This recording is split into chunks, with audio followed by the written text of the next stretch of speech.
तोर फिलवा लगलो, गजबे के दिलवा लगलो। कर लेना हमारे से प्यार छौड़ी। अच्छा हेगे ऐसन तोर फिलवा लगलो, गजबे के दिलवा लगलो। कर लेना हमारे से प्यार छौड़ी। अरे प्यार के बीमारी छौड़ा लागो हमरा भारी। जब देखो ही छौड़ा संगे करो ही मारा मारी। जब देखो ही छौड़ा संगे करो ही मारा मारी। ए ऐसा काहे कर रहे? Recording by Awaya music Nawada.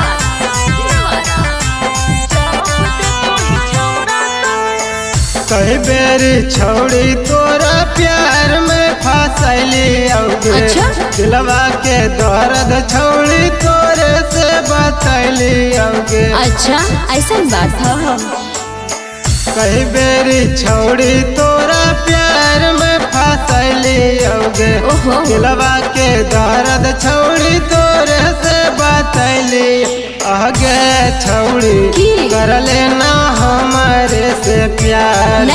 आगे छौड़ी। की रे? नहीं करे पड़ता इंतजार। अरे प्यार के बीमारी छौड़ा लागो हमरा भारी।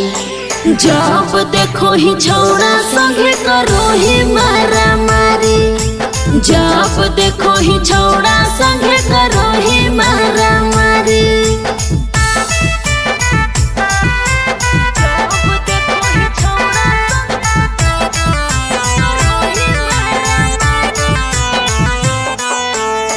राजीव रोही के छौड़ी दिल हमें बसा लेगे। अच्छा? सबे छौड़न से तू ही दूरिया बना लेगे। अच्छा ऐसा बात है।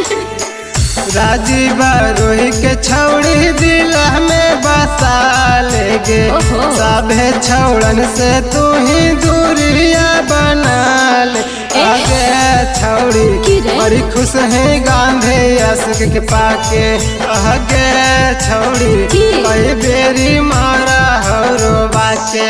अरे प्यार के बीमारी छौड़ा लागो हमरा भारी।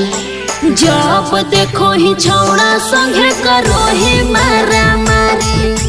जब देखो ही छौड़ा संगे करो ही मारा मारी। हे रे छोड़ा चल हट।